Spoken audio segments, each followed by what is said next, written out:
Hello, my name is Naika. I will be your nurse today. I will be doing a full neuro assessment on you, and this will require me asking you some questions and having you do certain things. So first on the assessment is your level of consciousness. When I walked in here, I noticed that you were spontaneously able to look at me. I noticed that you was able to open your eyes. So we grade this something called the Glasgow Coma Scale. So that would give you a 4 on the Glasgow Coma scale. And next is orientation. So can you give me your name and date of birth?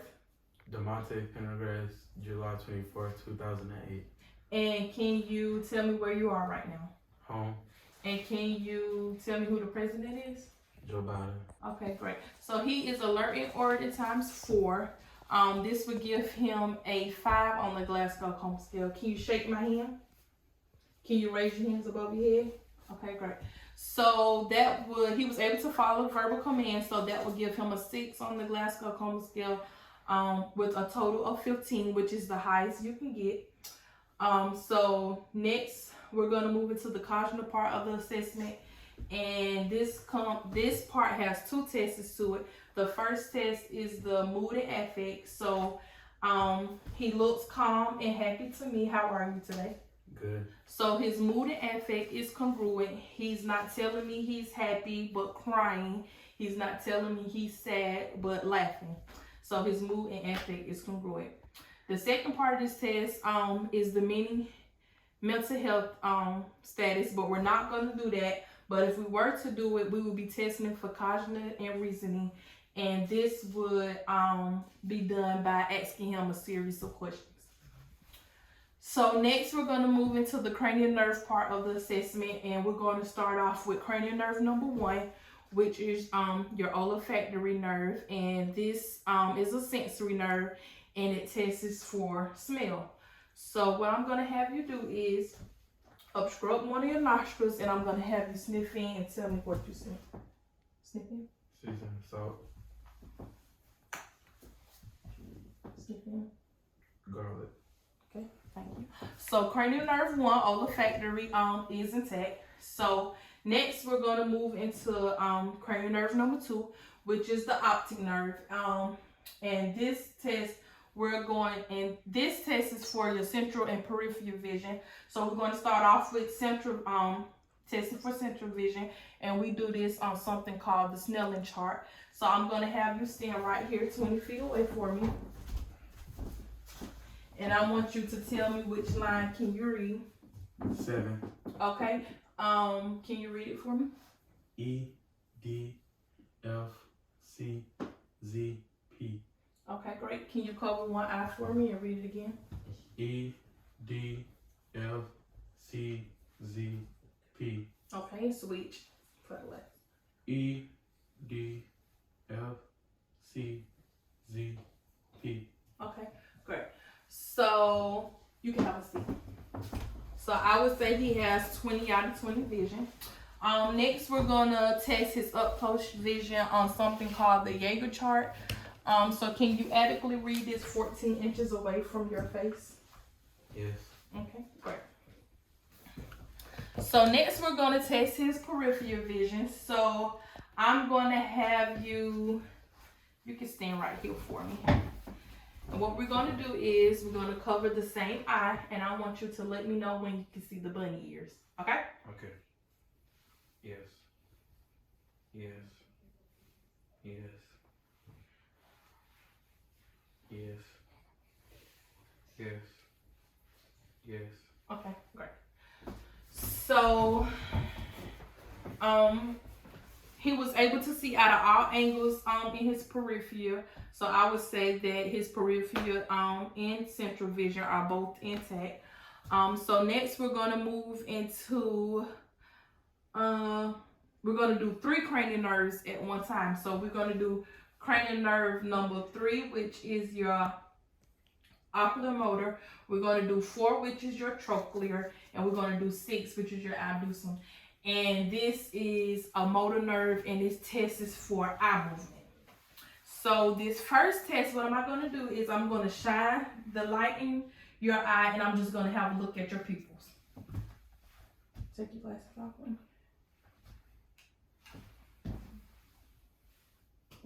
Slowly.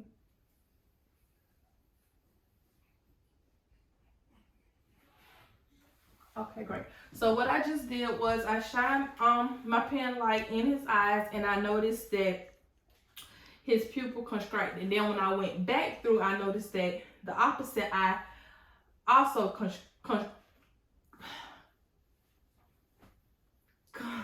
what's the word?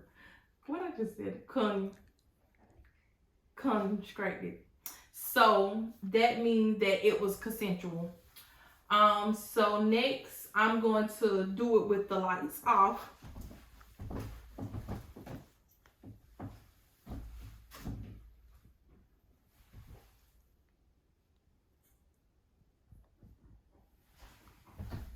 Okay, and I got the same results. So this next part of this test is I'm going to have my pen light in your face, and I just want you to follow to see where it moves. And this will be testing movement in your eye.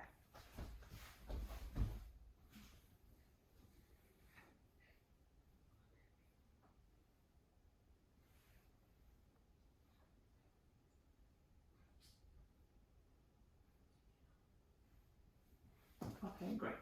So he was able to follow the pen light very well. When he was going off into the far corners, I didn't notice any nystagmus, which is a swift auscultation of the eye, so that's good.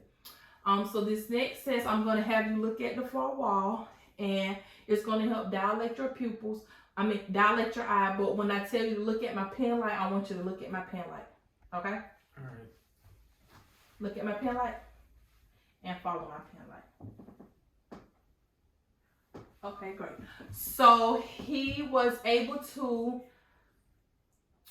eyes were able to converge to the center and follow my pen light and focus on my pen light. So I would say this is when I would say his eyes are equal, his pupils are equal, round, equal, and it reacts to light. So next we're going to move into cranial nerve number 5, which is your trigeminal nerve, and this is both a sensory and a motor nerve. And for the sensory portion, what I'm going to do is I'm going to point on your face, and I want you to tell me where it is that what I'm touching. Forehead, chin, cheek, nose. Okay, great. So now we're going, let me see here. Okay, so this is going to be sharp, and this is going to be soft. You got it? Yeah.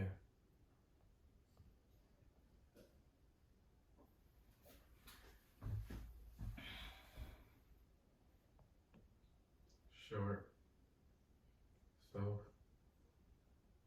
sharp, soft, sharp. Okay, great. So he was adequately able to identify the difference between sharp and soft. So if he wasn't able to, I would have to do something called the temperature test, where I would do it with hot and cold water. So that was the sensory part. And now we're going to test for the motor part for cranial nerve number 5. So can you move your jaw from side to side for me? Okay, great. And can you open your mouth for me? Okay, great. So he was able to open his mouth against my pressure, which was good. So I would say that cranial nerve number 5 was intact. So next we're going to move into cranial nerve number 7, the facial, which is known as the facial nerve. This is both a sensory and a motor nerve. So for the sensory part of this test, which we're not going to do, we will test for sweet and salty on the 1/3 of the interior 1/3 of the tongue. But like I said, we're not going to do that. So for the motor part of this test, which is testing for his facial strength, can you smile for me? Can you puff out your cheeks? And can you close your eyes for me? And I'm just gonna open your eye, please. Okay, great. So his facial nerve is intact. His facial features are symmetrical. He is intact. So next is cranial nerve number, I was on 7. Okay, so now I'm on number 8, which is the acoustic nerve, and this tests for hearing. So what I'm gonna do is I'm gonna have you, and I don't know if I mentioned or not, but this is also a sensory nerve. I'm gonna have you cover one of your ears, and I'm gonna stand on that side, and I want you to repeat what I say.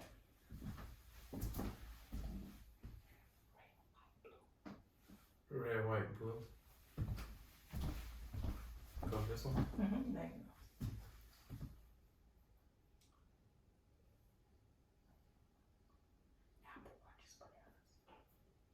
Apple watches bananas. Apple watches bananas.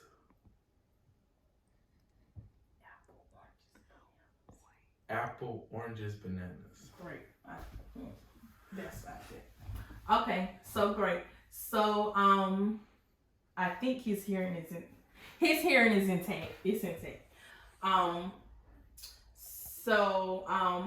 Another thing we could have did was with the tuning fork, and that would have basically it would tell if you hear equal vibrations in your ears, but we're not going to do that. So we're going to move on to cranial nerve 9, which nasopharyngeal, and cranial nerve number 10, which is your vagus.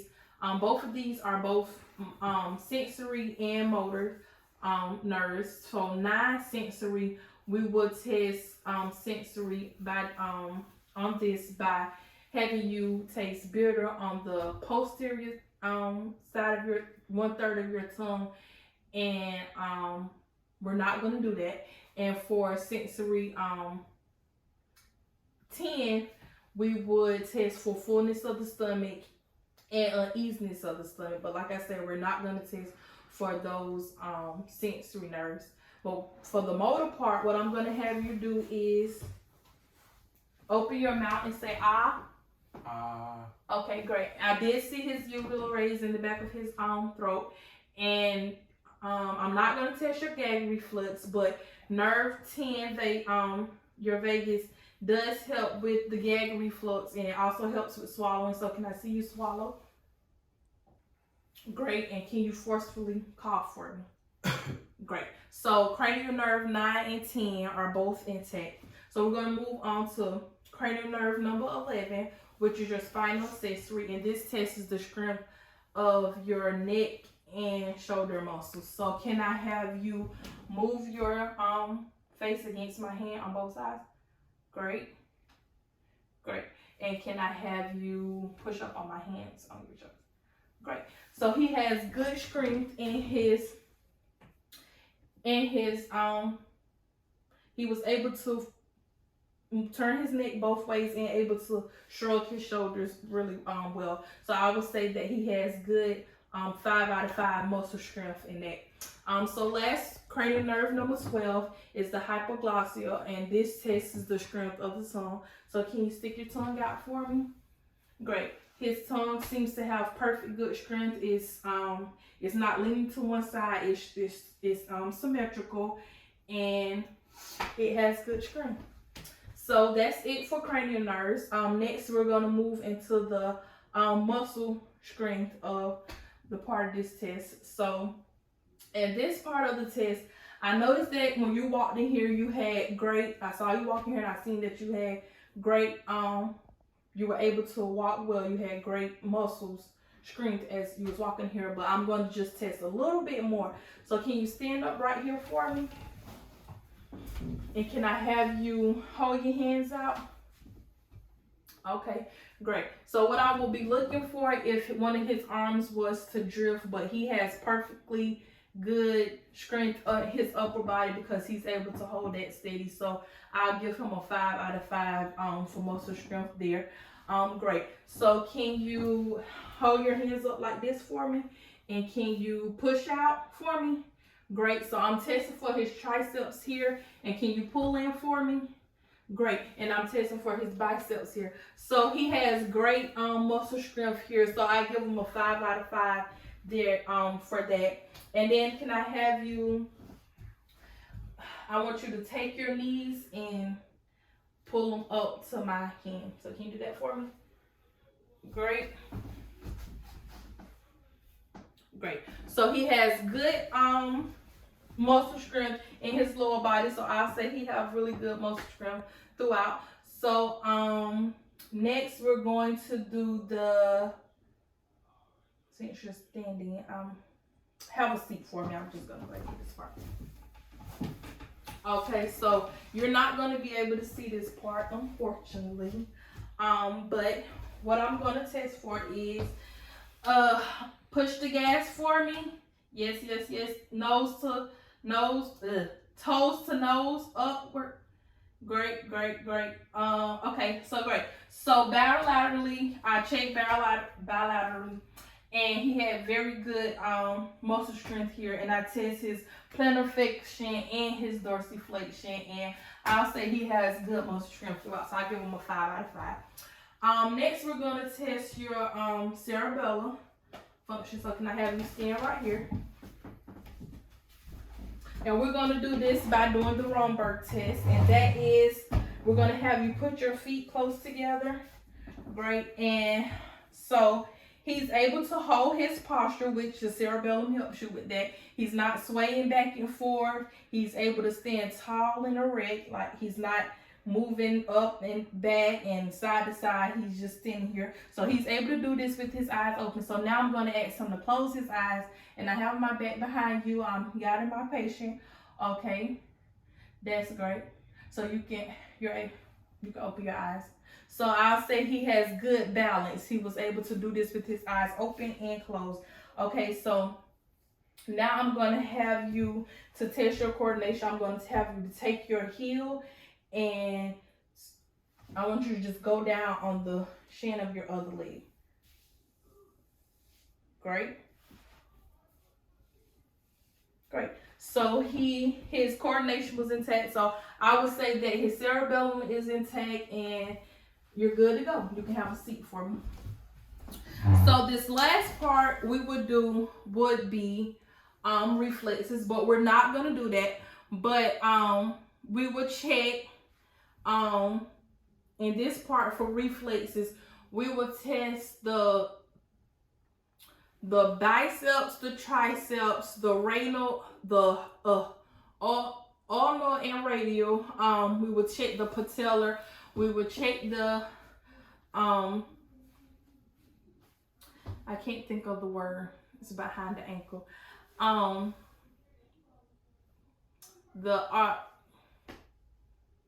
What is the word? Give me a second, y'all. The Achilles. I can't think of the exact word, but it's the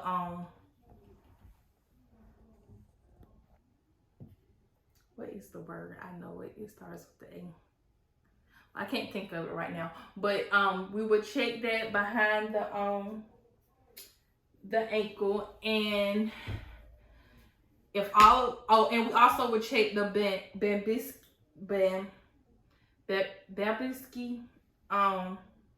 on the bottom of the foot. We would do that, and if all those came back positive, that would be telling us that we have no neurodeficiencies and that everything was good and everything was intact. So thank you for letting me use you. You're welcome. And he has had a full neuro assessment done.